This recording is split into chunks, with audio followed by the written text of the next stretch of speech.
This is the CHGO Cubs podcast. My name is Corey. I am joined, as always, by Brendan. We are coming to you on Sunday, June 9th, and the Cubs salvage, Brendan, the finale in Cincinnati. They dropped the first three, but they pick up the win on Sunday behind a great pitching effort from Shota, Imanga, Mark Leiter Jr., and Hector Neris to finish it. Brendan, 2 wins over the White Sox, 1 win over the Reds, good for 3 and 3.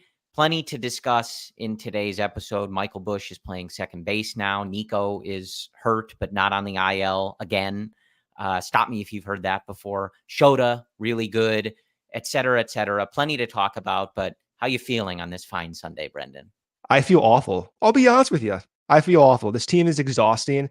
Thank God they won this game today, but it's deja vu. I feel as if we've been having the same conversation week in, week out for 3 straight years. The hope is guys take leaps. Morel continues to take those leaps and they end up stabilizing. But I'm not going to lie to you, Corey. I'm exhausted talking about this team and going through every single game with 1, 2, 3 runs. Yeah, I think this show, not that, because they won today, everything just gets erased, but it's nice to get a win. And I try to at least enjoy flying the W when they do. But yeah, this would have been a very interesting podcast had they lost today and gotten swept in Cincinnati. That's right. But alas, they get the W. Plenty to talk about. I think it was a very, I will admit, Brendan, I was sort of expecting them to lose this game on Sunday.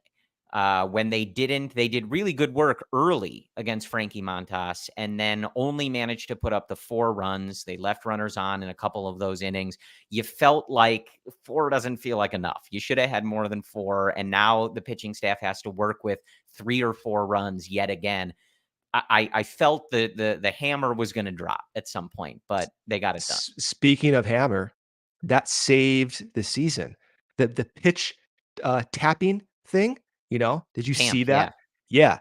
It just saved the Cubs season, So this is what we do. Every time Hector is out on the mound, you take a 5-minute breather.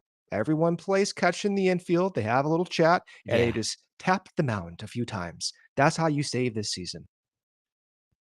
Yeah. So as I said, I expected them to lose this game. It was one of those, it felt like they were going to cruise to an easy win. And JD said this on the marquee broadcast this afternoon. It just doesn't feel like they have easy wins, or it's been a very long time since they've had an easy win. Even those wins against the White Sox, they were fun. Comeback, you get a walk-off from Mike Tauchman, but you are gutting out games against the Chicago White Sox while they're 30-something games under 500. Today, you go out to that early 4-0 lead. You knock Montas out of the game early. You feel like, okay, Shota's rolling. Let's put up a 7-8 spot and just win a nice Sunday game. And even that, you get the tying run to the plate multiple times in those later innings. And it just felt like the kind of game where as soon as Shota comes out, right, the bullpen was going to blow it and we were going to deal with that. I saw Nick G in our YouTube chats had 12 left on base today. Another game where they're not particularly good with runners in scoring position. Luckily, the pitching staff was up to the task, Brendan, but yeah, it has been a difficult stretch, and JD was right. They don't play easy games. And I know they also went through this on a broadcast today. I also saw our good friend Evan Altman from Cubs Insider tweeting about this yesterday. Shout out to our friend Evan. The Cubs 12 today was not a 1-run game on Sunday, but you saw plenty of them this week against the Sox and then some this weekend against the Reds. 12 and 14 in 1-run games. I think that stat in particular jumps out to me, Brendan. One, they are far and away the team playing the most 1-run games in the league. See that one more time. 26 games. 12 and 14, you said? Yeah. That's insane.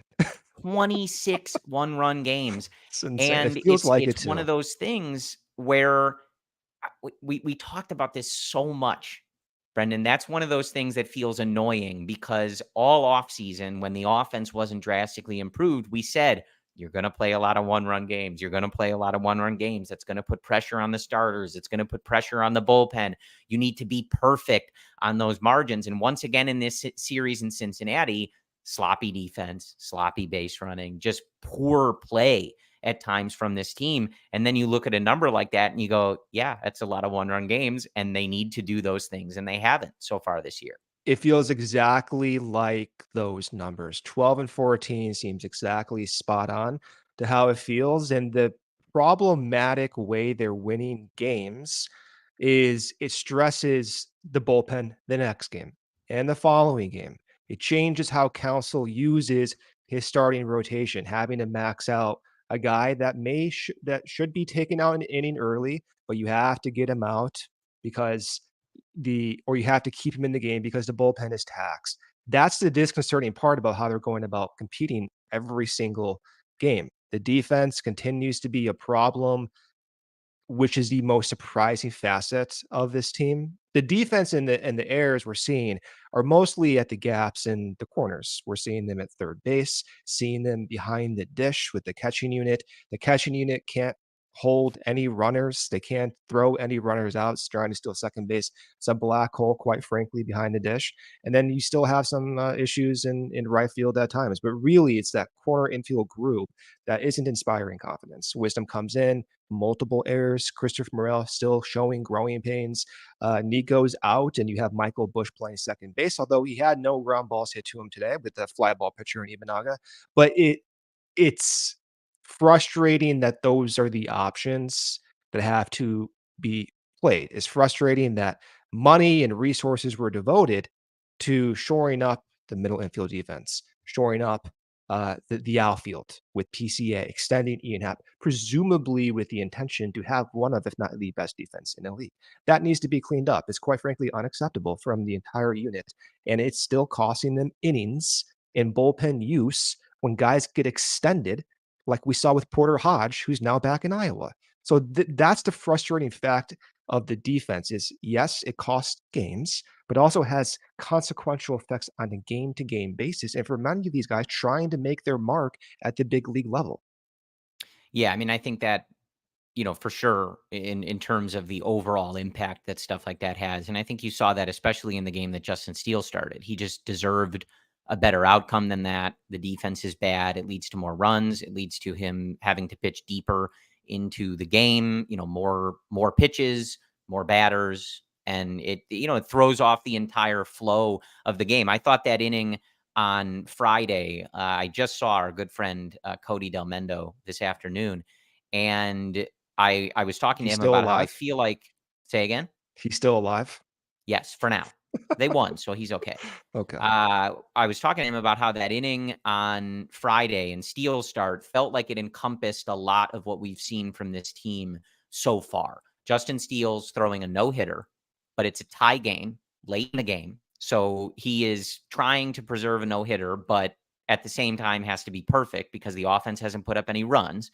The first runner got on due to there was the drop third strike, right?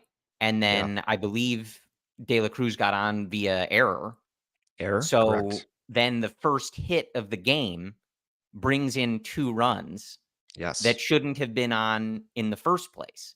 And it's just like, and now you're down 2-0, even though you entered the inning with the no hitter. It's like, yeah, this is pretty much how this has gone for this team. And that really sums things up where the starting pitching staff has to be literally perfect. And when they're not, they get screwed over by the defense, bad defense all over the place. And now you're losing all of a sudden. I also saw someone talking about it in the YouTube chat here. If you're in the YouTube chat, hop in the comments. Let us know what you're thinking. If you're listening on your podcast feed later, also hello and welcome, even though we can't get your live thoughts. We appreciate you being here. Either way, someone in the YouTube chat earlier said that they had played themselves into last place. And that's absolutely true. Now, I believe the Pirates are going to lose, so they're going to be in sole possession of last place. But the Cubs, Reds, and Cardinals are all going to sit 6.5 games behind the Milwaukee Brewers. The Pirates will be, I believe, at 7 in a few hours or few innings. They're down like 11-4. So we talked last week, Brendan, about how over the course of just the month of May, and then heading into the end of May against the Reds, the Cubs had lost a series to everybody in the division. And now this is another one against the Reds. And so you have played yourself into that position. And I think that's what's particularly frustrating about this recent stretch. There's a lot of little things that go into what makes it frustrating, but you've been playing your prime competition for playoff spots. Now, as we sit here today, the Cubs still sitting in a nice spot as far as the wild card is concerned, but in that race, you're tied with like 7 teams. So that's a much bigger field. You can control how you play against your division. You lost a series in Milwaukee that, again, more sloppy play, blown games, etc.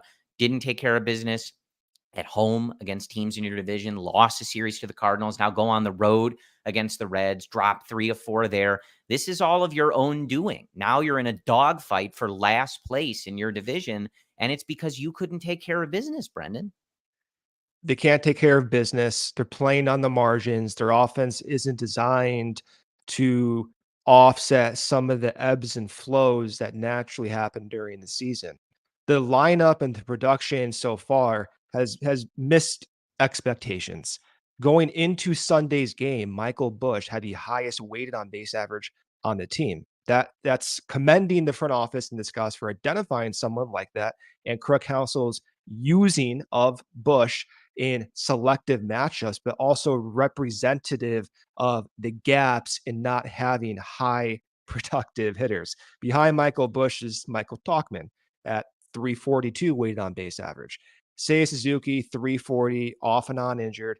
And then it starts to drop off significantly. Cody Bellinger going into today's game had a 323 weighted on base average. Cody's value was that of a top tier, one of the best outfielders in the league last season. He had almost a 400 weighted on base average from July through September last season, and he had a poor few week stretch in September 2023.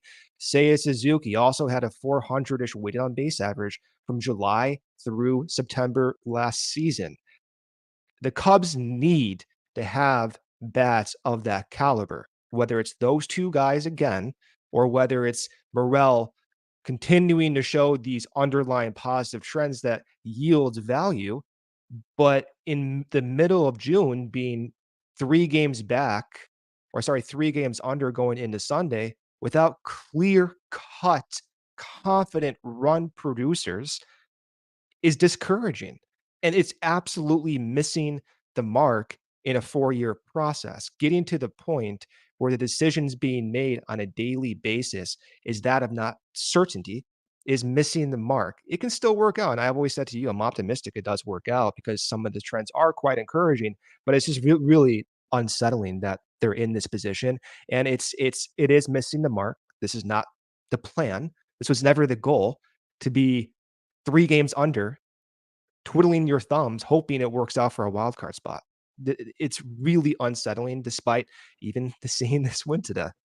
Yeah, that's what I was saying. This is one of those. I feel like throughout the years we've had kind of the opposite of what we saw today. We would normally, not normally, but we've seen a lot where the Cubs would win the first 2 games of the series and then lose on Sunday when you and I would do the Sunday show, and Now that it's the kind of opposite. left the bad taste in people's mouths. This is kind of the opposite, where this win today, it doesn't make me feel too much better about the way that they've been playing. This has been a bad stretch. And again, even today wasn't an easy win. And it felt like it should have been with the way you started the game and how you knocked Montas out early. So the winning today is good. You can't get swept on the road by the Reds for sure, but it doesn't erase the way they've been playing for this stretch. Now, it's, as we've talked about, it is a tricky situation to figure out how to discuss, Brendan, because I see it In in the what chat, way? and trust me.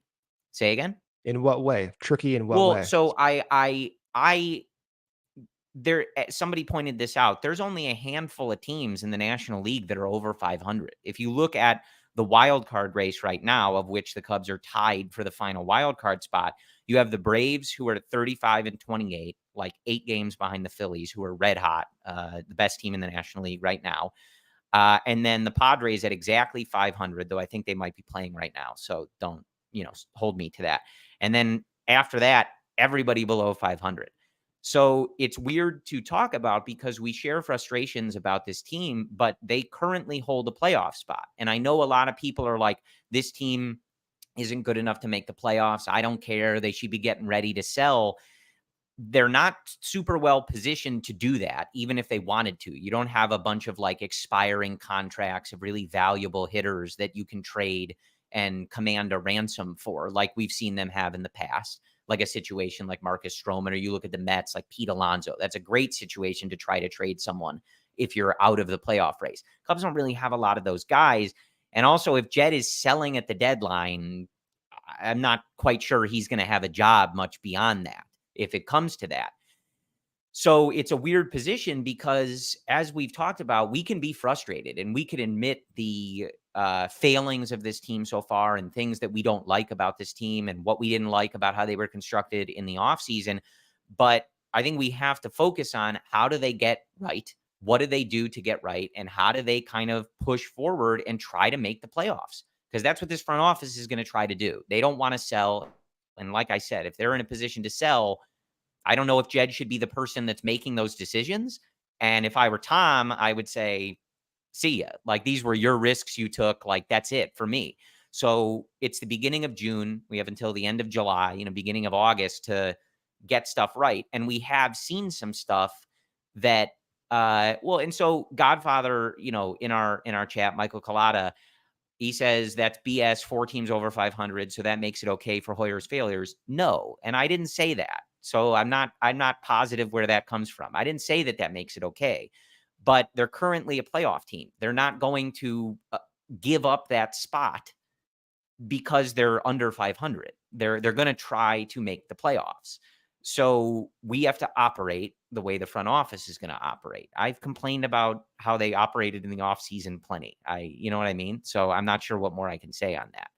So Well, this is the exhausting topic to talk about. As you mentioned, yeah, they're in a playoff spot right now, but it's the uncertainty, the day-to-day uncertainty, the exhaustion of going day to day, the exhaustion of not having confident run producers, having to rely on outings like you saw on Sunday with Shota, having to rely on Justin Steele performing well and Tyone normalizing.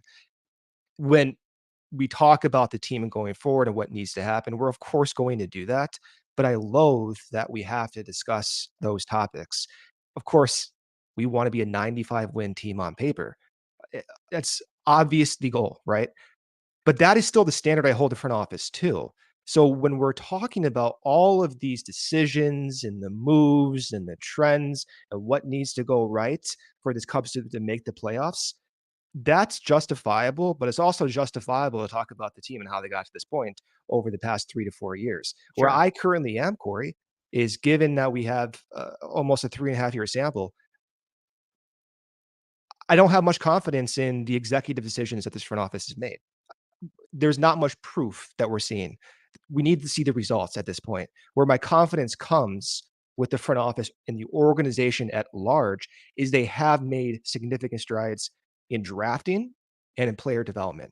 I've been impressed with Jordan Wicks going through the system pretty fast. I've been impressed with Cade Horton, Matt Shaw. I've been impressed with Morel's development, even targeting someone like Busch, who's been one of the more offensive producers for this team right now. I think that's quite impressive. And a lot of the resurrection of relievers over the years and using those guys for trades has been quite fruitful that we're seeing right now. Yeah. Ben Brown as an example with David Robertson. So that's where I kind of I tag myself too as being optimistic, but that's separate from the executive decisions, which has mostly failed, has mostly led to more losses than more wins.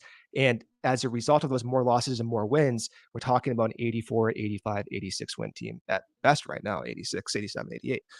It's disconcerting. And at some point, we will have to mirror the development and the scouting with the executive decisions. We have Yeah. yet to see that. It's unacceptable. The standards Yeah. have to be higher. So I do share our good friend Godfather's comments. It is Yeah. unacceptable that we have to talk about this team in the manner in which we're talking about this team yet again. We are the third biggest market. We have made more misses than gains over the past few Yeah. years at the executive level. It's unacceptable, and I'm sick of talking about this team in this I light. agree with you. All I was saying was I'm not excusing how the roster was built. We just talked about Just this let me last sc week. just let me scream at you for a second, Yeah, okay? I'm not doing that. I'm saying that if we're talking about how are they going to operate, what are they going to do in the coming weeks, they're going to try to make the playoffs because they have a playoff spot right now. I Yeah, of am not course. happy about the state of the team. We talked this win doesn't erase that you had more sloppy baseball that I was screaming about last week, and you're continuing to make errors, you're continuing to be bad on the bases, and you're continuing to play all these games like I said when we started this show that we were all worried about. The main concern with how this team was constructed was you didn't improve the offense enough. So you're going to play a ton of one-run games, and you have to be really good on those little things that determine one-run outcomes. And they've been horrible at them. They've been one of the worst in the league in multiple of those categories. So I am extremely frustrated at the state of the team. But that's what I meant about it being a weird conversation, though, is they're not going to turn the page tomorrow and say, screw it. Like, we're going to ship off and be sellers at the deadline. As our guy Kevin Wells dropped in the YouTube chat, like, even the early reports from the Athletic are that they're going to be buying. They're not going to give up on this season unless they are like way, way out of it. And they could play Oh my themselves into gosh. that. But we've seen certain things trending the right direction, and hopefully they can get their heads above water here and go in the right direction. I don't know that we'll talk about I saw the Vladimir Guerrero thing, but to me that was not really a substantial enough rumor to justify talking about. It was kind of like the Cubs have had internal conversations about that. You and I have had internal conversations about a lot of things. I'd like Yeah, them to trade for Aaron Judge, like, but they're not going to that's do a good that. one. That's a good one. So, I don't You know. want Like, do Soto? we care about that? I I would like I know I see it in the chat. I'd like them to be a little more urgent as well. I wouldn't mind them making a move early and trying to really like jumpstart things, get some slug in this lineup. We were talking about that, as far as the relief options were concerned and, making a trade, and they did for Tyson Miller. So I'd like to continue seeing them be aggressive, even if it's Yeah. just small things to make things better. The offense, you need maybe something big, but yeah, you have to be proactive. You have a lot of injuries. You have some guys not performing. You got to be proactive about these things. So The frustrating point to that though is they're about 3 to 5 million underneath the first tier of the luxury tax right now. My interpretation of that going into the offseason was that was a safety net for a disaster scenario where the team fumbles and they're completely out of it by July. That way they don't have to start the luxury tax cycle. That was my interpretation of it. It will still be judged by Tom Ricketts and ownership whether that was the right move or not to not start that cycle yet. If they're going to go out and make moves in June when they're 3 games below 500 to go over the luxury tax without having that clear-cut competitive certainty, then I have a problem with that as well. Because sure, at that point, you're kind of just making moves for your job security and it's bad process. Yeah. potentially actively hurting the next inevitable front office that would come in. It's Yeah. bad process. It's That bad so process. so if this was the intention where they wanted to always go over the luxury tax, then they probably should have done that during the offseason. That way you don't have this high stress and maybe have to give up more of that trade deadline tax in the form of prospects for certain guys. That will be another topic to judge the front office on. Again, it all can work out. They may make those trades, but it's looking very discouraging. I'm Yeah. very disappointed right now. When Extremely disappointed. Yeah, I want to hit our first ad break, but I think our friend Near in the YouTube chat, put Guardians, Rays, Brewers spend way less, and they've done some more winning recently, and I think that's one of the frustrating things. Like, we're not over the luxury tax, but this is an expensive, mediocre team For the at the second moment straight year. for the Second straight second year. straight year. So I know there was a lot of jokes when like Jed took over and some of the things from Tom Ricketts that like, they wanted to operate like the Rays or the Guardians and stuff like that. They don't. They spend way more money than those teams and are not consistently as good. So at this point, I would take that if they were able to pull that off, but they spend way more money than those teams and don't win the division or make the playoffs as consistently as those teams have for the last 4 or 5 years. Yeah. So we have a lot to talk about. I know I Yes. saw it also in our YouTube chat from, let me see if I can find it. Ronald Reinhardt says Nico's going to miss 7 games and then suck for 2 weeks because his hand still hurts, and that should cost Jed his job. I do want to talk about that because they're doing this again, Brendan, and I'm not happy about it already. But I do want to talk about Are that. you We got to trying to hit. piss me off today? I feel like you're just let me I take guess all the topics I know that Brendan is not happy about and put it we'll on talk air. about some good things. Thank you. I Shota was really appreciate that. good. Justin Steele was really good. So we will talk about those things. But we got to hit our first ad break Okay. here, and then we'll get back with more. Yeah. We can change the discussion of what we need to see happen. First ad break here. Lucy nicotine, 100% pure nicotine, always tobacco free though. Available in pouches, gums, and our favorite breakers. Let's level up your nicotine routine with Lucy. Go to lucy.co/CHGO and use promo code CHGO to get 20% off your first order. Lucy offers free shipping and has a 30-day refund policy if you do change your mind. That's lucy.co and use code CHGO to get 20% off and always free shipping. And here comes the fine print. Lucy products are only for adults of legal age, and every order is age verified. Warning, this product contains nicotine. Nicotine is an addictive chemical. Order, again, is age verified. It's grilling season. Get your pork. The International Society of Sports Nutrition recommends that people who are involved in a general fitness program or who are interested in optimizing their health eat low-fat, high-quality sources of protein, which include lean cuts of pork. Elevate your protein game with lean pork, a powerhouse of natural goodness. Savor the flavors, savor the gains, and celebrate any occasion by enjoying the best pork produced by Illinois pig farmers. From sausage and bacon for breakfast to pulled pork or juicy chops hot off the grill. It's an entire season dedicated to pork and the people behind the product, paid for by the Illinois pork producers. Generations of commitments. All right, Brendan, I am, live receiving a text from my brother watching the Marquee postgame show and telling me that the GIF you made of Christopher Morel not getting a high five back from Shota on the There you Marquee go. postgame show. So That's nice. You're welcome, Mark. You're welcome, Chicago. You're welcome for my services on a weekend. But I yeah, sacrificed my life making those types of gifts for you guys. yes. All right, so let's get back to it. Let's talk about the Michael Busch is playing second base. Nico, That was your the idea, by the way. You said that like 2 months I ago, did. and they they do listen to you. Well, It World now, Series to be champion fair, that Busch. I do remember saying it at like the 90-minute mark and saying, now this is free talk time because it doesn't count when On it's like a this. midnight Yeah, episode, I I think it thought, was. hey, I'm gonna say something insane. Here we are. We're living Look at that. that. Very But Joe Madden-esque. Bush has played some second base, so it's not something he's never done. He's got a lot of innings there in the minor leagues.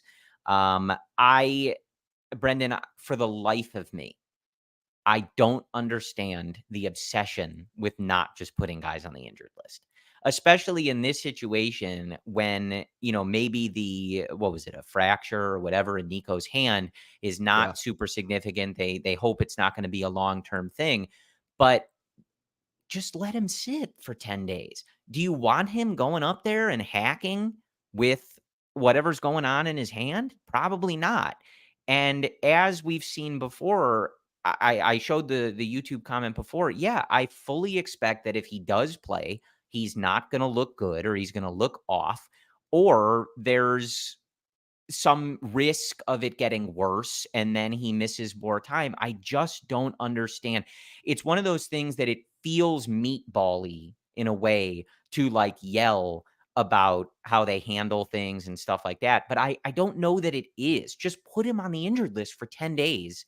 Let Bush play second base, bring Vasquez back up. Like I just don't get it, Brendan. And at this point, you waited so long the last time when Nico was out. I think it was almost the entirety of what About would have been the 10-day 7 stint. days. Yeah. Yeah, so 7 days. So now we're at what? 8 or 9 days that you're just deliberately playing down a man. You're not good enough to play down a man. Just put him on the injured list for 10 days. I don't get it. I don't it's been a topic with multiple front offices on this team dating back to 2016. I don't understand the process. I what I also don't understand too, and I'm genuinely interested in how other teams operate. And if anyone has information, I'd love to learn more about this. But I don't quite understand the process of decision making. I really don't.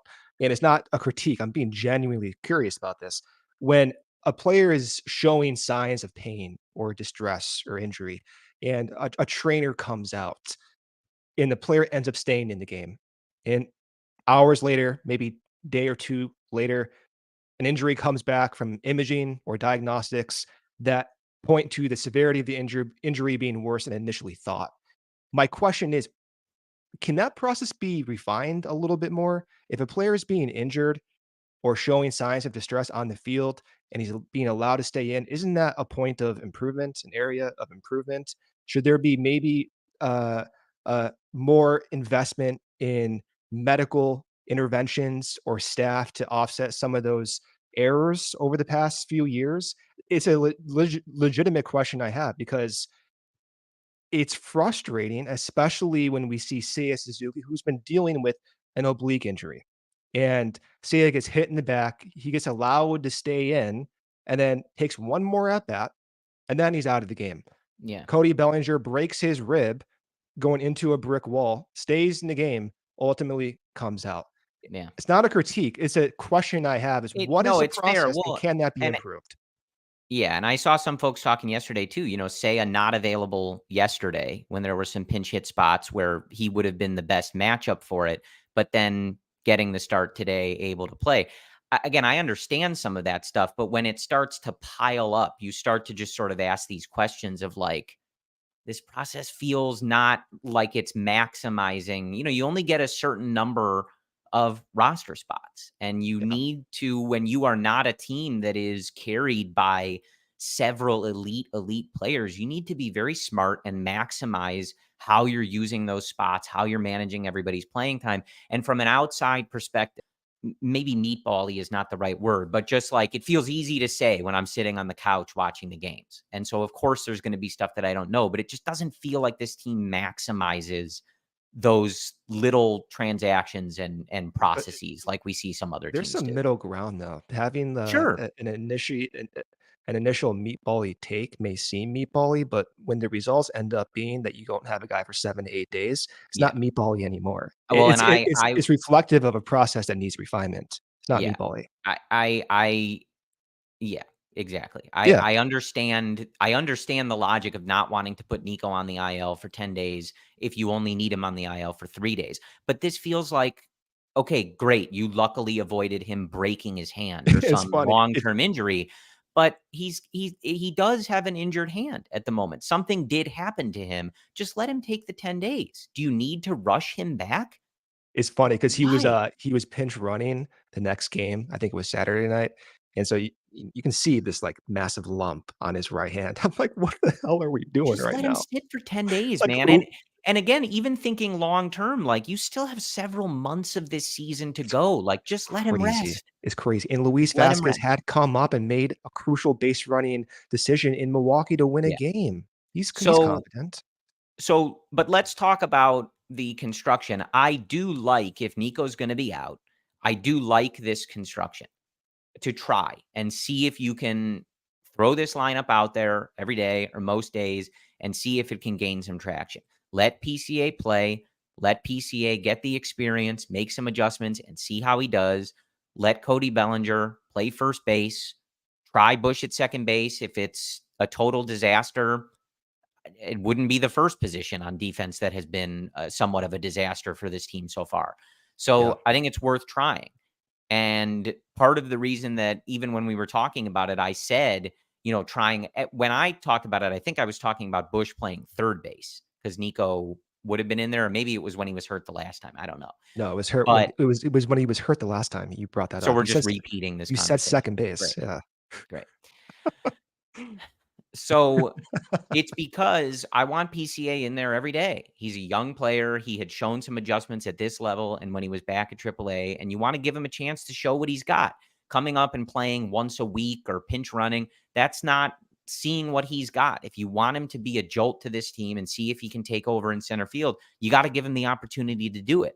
We also talked about it too. I love Mike Tauchman and I love how much he's played, but we've talked a bunch about how asking him to play every day, 150 to 162 games, that's asking a lot.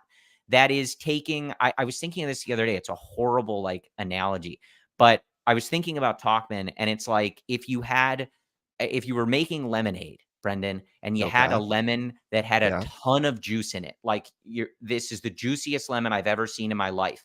And then Okay. instead of saying, wow, that's great, I'm so happy I bought that lemon, you say, squeeze it more.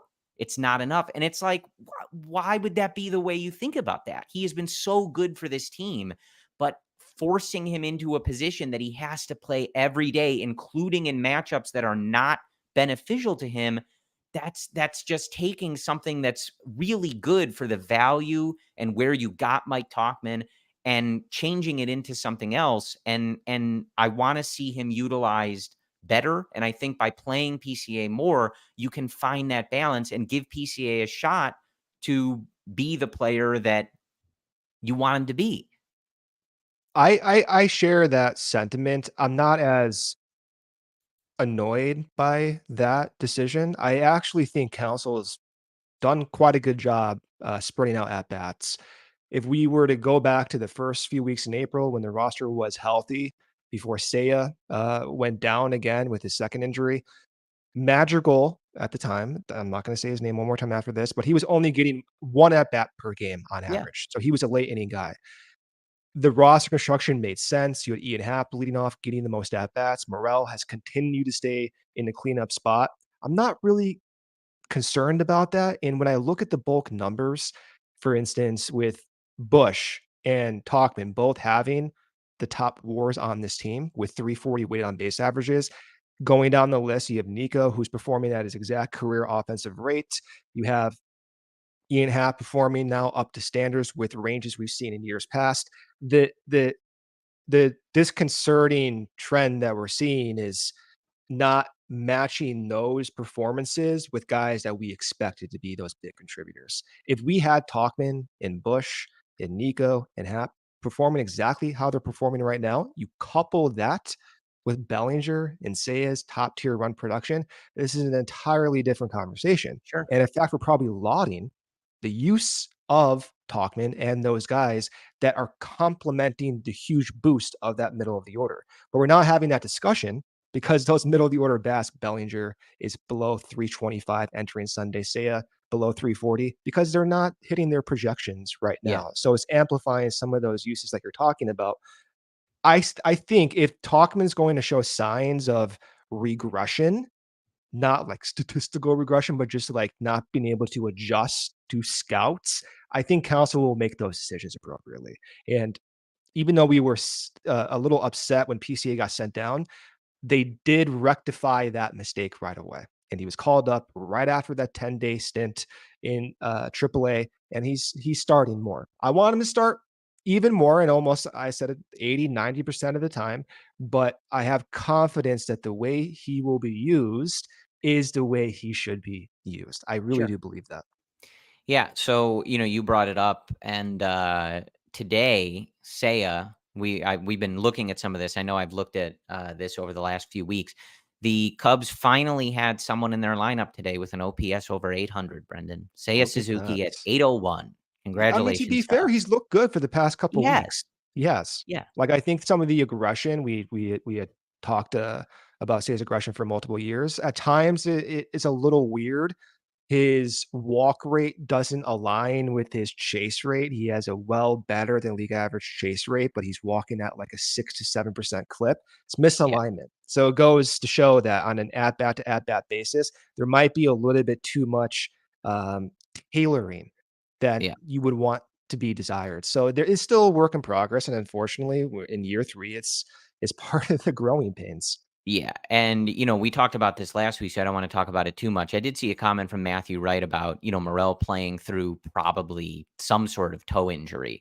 Again, a Every other situation where day. you'd like to be able to give him some time off, and I do think he'd probably be better. The trends are still good for him, but Yeah. I'm assuming people are going to get tired of hearing how unlucky he is.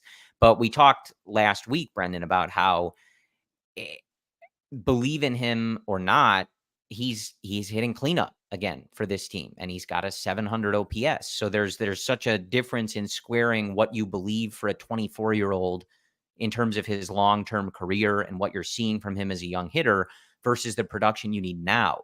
So when you have that production from him, as unlucky as it may be, and as good as some of his under the hood data looks, that's still the production out of the four hole. And you mentioned it, like Cody Bellinger, a 757 OPS, like that's not good enough. It's just not Yeah. good enough for what they need from Cody Bellinger. So it's good to see. I think he had a good afternoon on Sunday. Seiya, good game. He looks better, but you need those things to keep going if this offense is going to show those signs of life. Dansby Swanson, I believe, is at a 93 WRC plus. He's had a very good week-long stretch or so. So he's close to being a league average hitter, which would be very nice.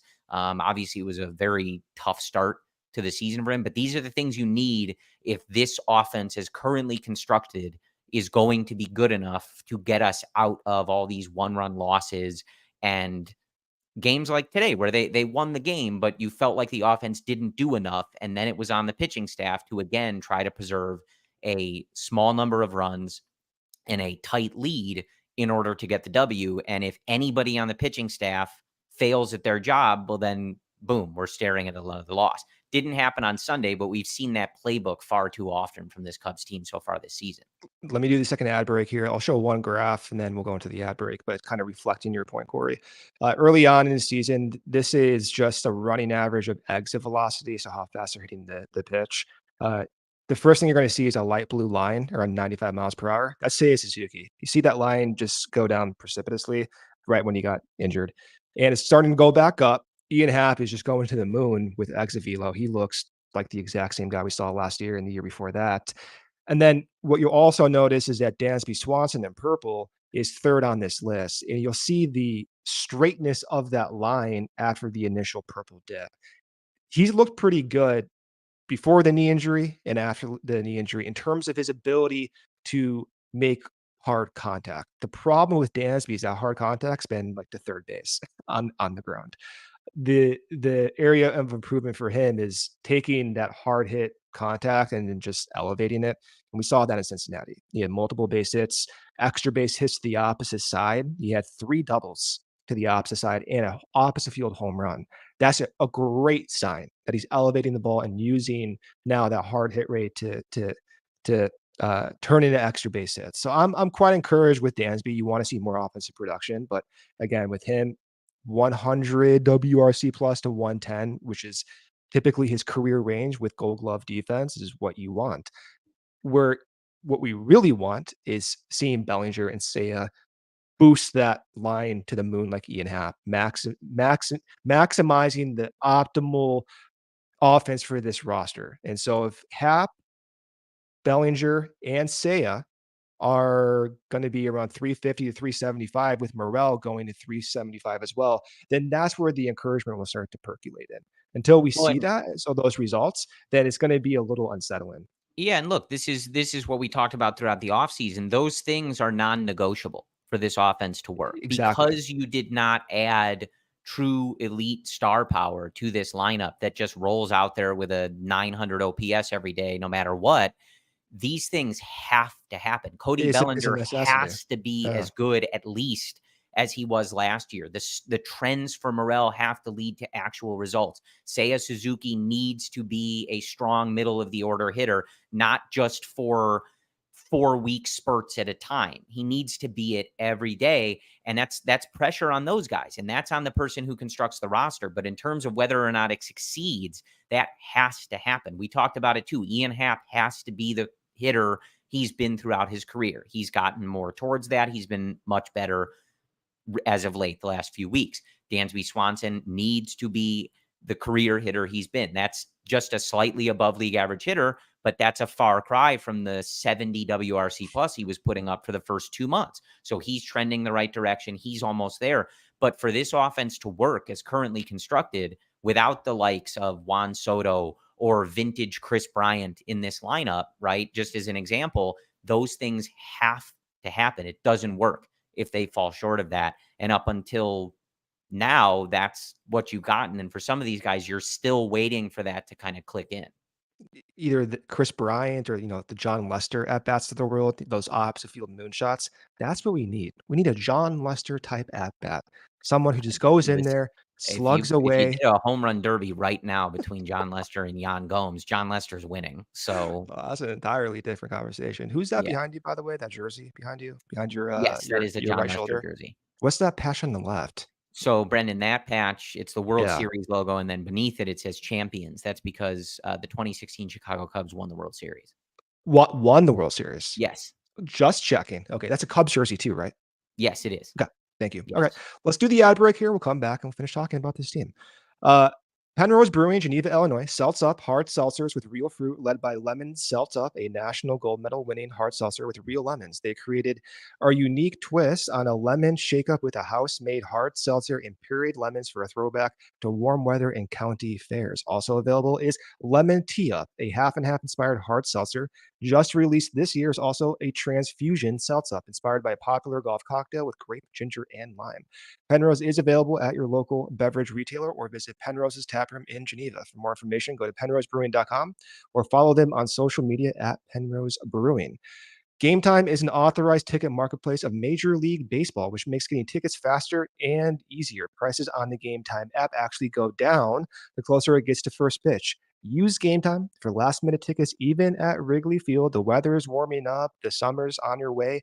Those beautiful summer days, if you want last minute tickets, the only app that's going to give you the lowest price is Game Time. They have the lowest price guarantee, and Game Time will credit you 110% of the difference if you find a cheaper ticket. Take the guesswork out of buying MLB tickets with Game Time. Download the Game Time app, create an account, use code CHGO for $20 off your first purchase. Terms do apply. Again, create an account and redeem code CHGO for $20 off. Download Game Time today. Last minute tickets, lowest price guaranteed. All right, Brendan. Last segment of the show here, Brendan and I. We don't have time to do a full 90 today. No, I don't we're know not if the team we're really. not respecting 90 I don't today. know if the team really deserves it, you No. guys. But I do see a comment from Jeremy in our YouTube chat. He says, how many one-run losses? We did talk about that earlier in the show. 12 and 14 in one-run games this season so far, Jeremy.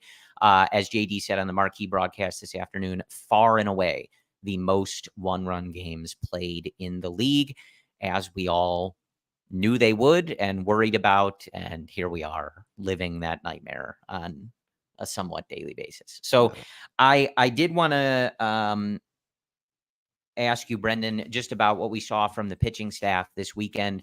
Good start from Justin Steele. I think that's nice to see him continue to look good. Shota, really good here on Sunday.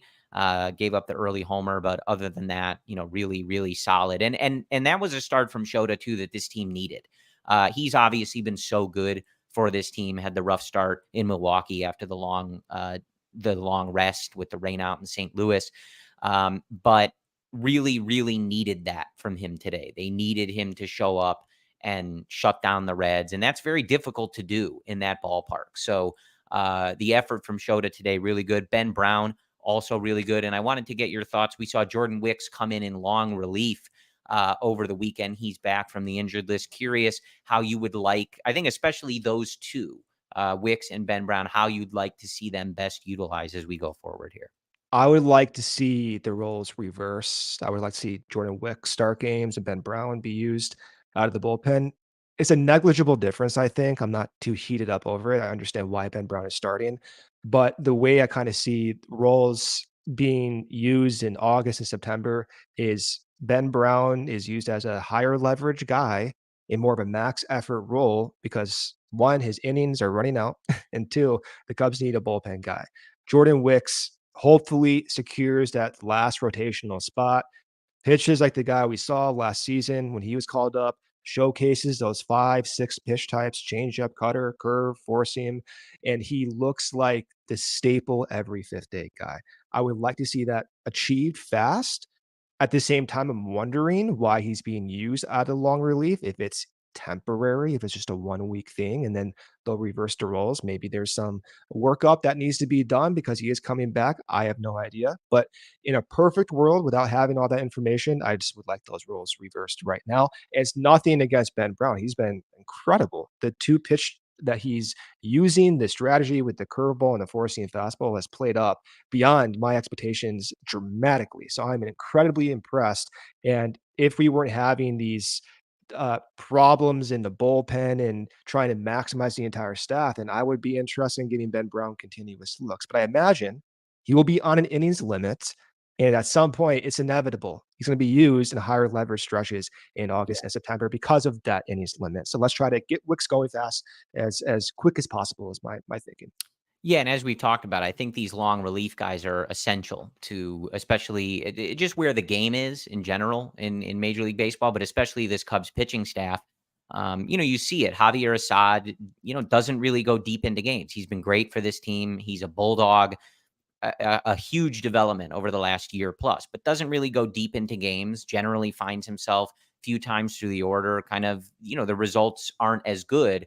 You need those guys. You need the Hayden Wisniewskis of the world, the Ben Browns of the world, who's ever starting versus coming in long relief. You need those guys. And as we've talked about, Shota is going to you're going to have to monitor those innings and see how he adjusts as the season goes on to an MLB schedule versus an NPB schedule. Justin Steele wore down at the end of last year and, of course, worked his way back this year from a hamstring injury. So you're going to have to monitor those things. So I think keeping these guys, it's a difficult ask for them, but keeping them in those roles where they're ready to make a start on a dime or pitch 2-3 innings on a given day, I think those are going to be essential to this team being able to succeed. It's one thing to figure out who's pitching in high leverage and how often Mark Leiter Jr. is capable of pitching and still maintaining You effectiveness on the looked splitter. great on Sunday, by the way. Yes, he did. Really good. Yes, he did. And Hector Neris with a 1-2-3 inning. I'm not sure. I didn't know that was legal, I'm Brendan, telling but you, that it was was nice. the stomping thing. It Yeah. changed the entire season. Yeah. But I have confidence they're going to work that out. They've done Tommy Hotovy's staff and the teamwork that goes into that process. They've had results with finding those roles. I think it's likely they do it again. It's just probably uncertainty with Wicks and ramping up in the middle of the season that's driving some of the decision making. But I still expect that come July, we're going to have Wicks in the rotation, and Ben Brown is going to start being mixed in sporadically in the rotation and back in the bullpen. Yeah. So I want to spend, the last 7-8 minutes here and just look kind of forward to what the Cubs have on tap for them coming up. So off day on Monday, and then 3 in Tampa against the Rays. The Rays sitting in a pretty similar situation record-wise to the Cubs, but obviously having to deal with the gauntlet that is the AL Central and just the American League in general. And then a 9-game homestand for the Chicago Cubs. That'll feature the St. Okay. Louis Cardinals, San Francisco Giants, and the New York Mets. This feels like the stretch, Brendan. I hate to put such strong labels on things. And of course, last year, it felt like we played that stretch and it didn't go that way. And then the Cubs didn't lose basically for like 2 weeks and they played themselves into being buyers. So sometimes it might feel this is the critical stretch. This is what decides how the season goes. And then it isn't. It's a stretch that happens 2 weeks later or something like that. But this feels like I always like to use it as the legendary Hall of Fame broadcaster we all are so fortunate to have on our radios every day. Pat Hughes would say, this feels like a turning point moment, Brendan.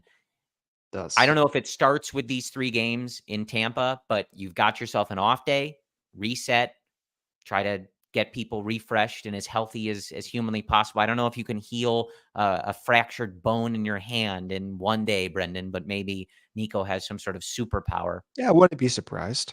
Yeah. But this feels like a pivotal stretch for this team.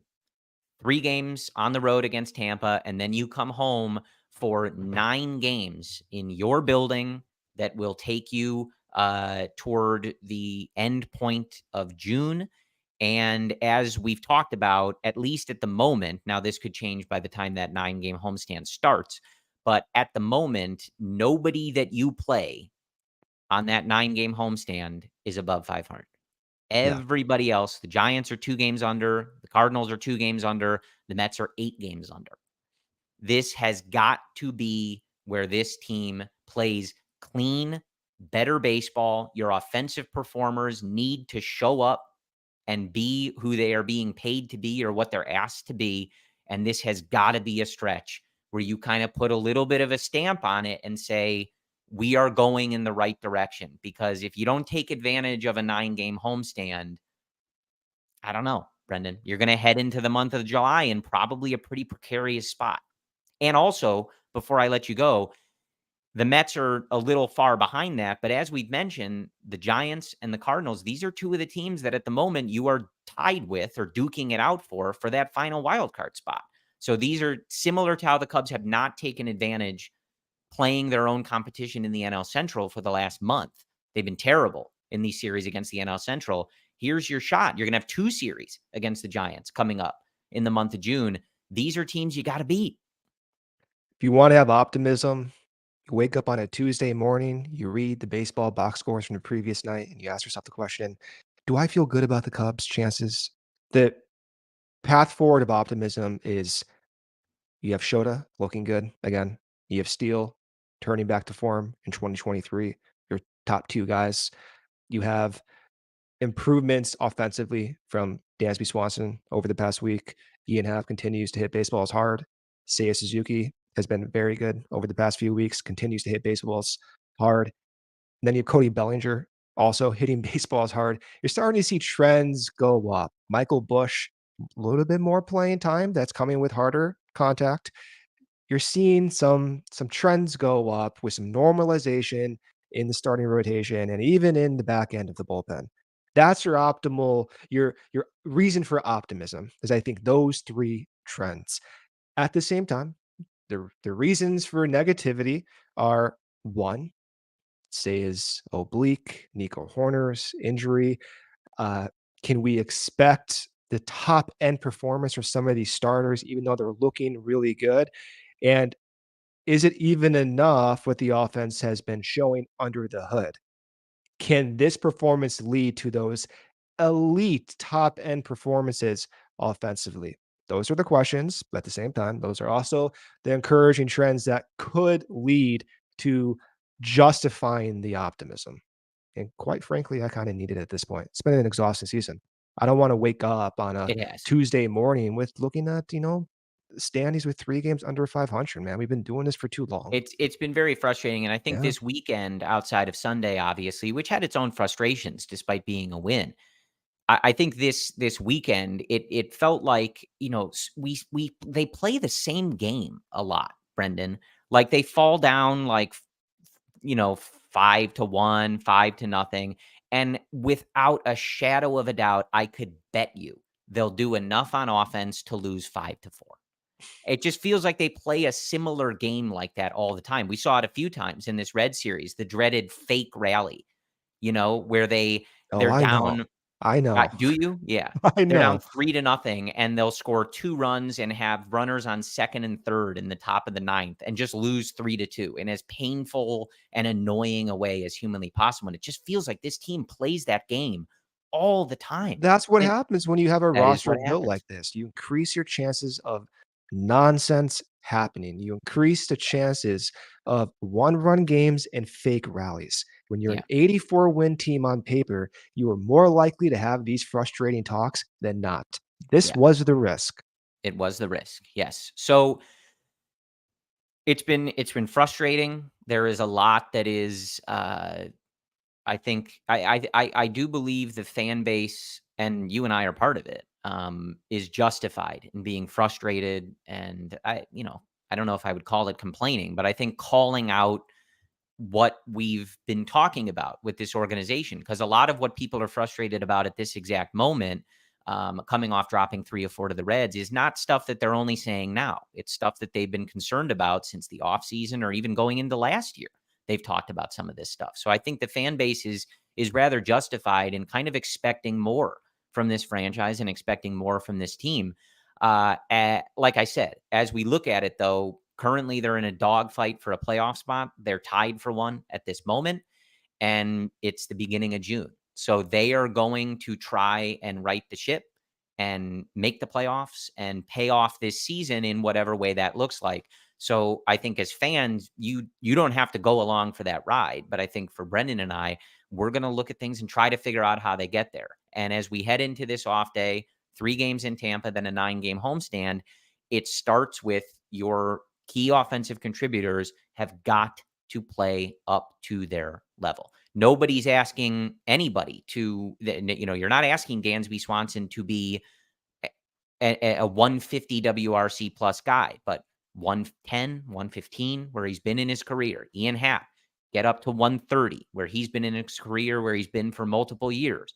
When Nico gets back, get him going. Don't let him sit on the bench with his glove while he's hurt for 20 days out of a given month. Please. I do like that, though. This has his glove on the entire time. It's kind of funny. The catcher situation. Miguel Amaya had a nice game on Sunday, but just a mess. They can't control the run game. The offense has been completely absent, et cetera, et cetera. Cody Bellinger, got to be the guy that you're paying him to be. He doesn't have to be the MVP version of himself, but he's got to be the guy that he was last year. Seiya Suzuki, consistent, middle of the order production. Christopher Morel, you need to see those results. But as our guy Niren said in the chat earlier, like your young players, they're going to take their lumps. You need your main guys, the guys who have been there, done that before. They got to be there and do it again. That's what they're getting paid for. So on this stretch, the starting pitching has been good for you all year. Pay it off for them. Stop making them have to be perfect. And any little mistake or they give up 4 or more runs, the game's over. Pay it off for your starting staff. Bullpen has looked better. Let's start to settle those roles, and the offense needs to be better and more consistent. But this feels like that stretch, Brendan. So let's give this team a shot. Let's see what they have in them. One last comment that you can sign off here. Funny comment from our friend Justin Nokeda. I can go back to the lowest point of Cody and Brennan when the Cubs were 22-30 after the sweep of the Reds, and we were all down in the dumps. It will turn around. The best is ahead of I'm believing. I remember that too. And it's, if you go look at that video, it looks like someone just killed my dog. It was a complete disaster that day. And I have room for optimism as well. The last point though, before you sign off, Corey, you talked about fan base complaining. What I will say to that, and maybe the tone that sounds like complaining, is I'm matching the cutthroat nature of this front office. If I'm David Ross and I'm fired and the team is performing like this, and their front office is making cutthroat decisions to get results, and the results aren't happening, well, guess what? I am going to expend the same type of philosophy. If the results don't come, guess what? Goodbye, front office. That's fair. Okay? Yeah. And that is not complaining. The results, this was never the goal. And so I am going to be even more cutthroat. I'm going to send them to prison, Corey. I'm with you. And I said the other day, like I said, complaining feels like a harsh word because it's justified. And I'm right there with you guys. I texted you the other day and I said, we're in year 3 of not a rebuild. And we have Patrick Wisdom and David Bodie starting games for us. Give me a break. It feels like 2021 again. Post trade. So, but this is the team. This is the roster. Here's where we're at in 2024. Let's try to make it work. And it's enjoy your off day on Monday. See what happens on the road, but then you're back at Wrigley. You got to turn it on. This is a big stretch for this team. I think it'll kind of tell the story of how the rest of this season goes. So let's see what they have for us. Do want to give a shout out. We have a wonderful new Shota Imanga shirt. He was great on Sunday. If you want to rep Showtime, that is in the CHGO locker over at ALLCITY.com. And I think that's what we have for you. So Brendan and I will be back with you next Sunday. Join Cody, Luke, Ryan throughout the week. They will have you for your pre and post game needs. Check out Ryan and Jared's great work at allchgo.com. We will talk to you again soon. And as always, go Cubs. We all silly like the mayor.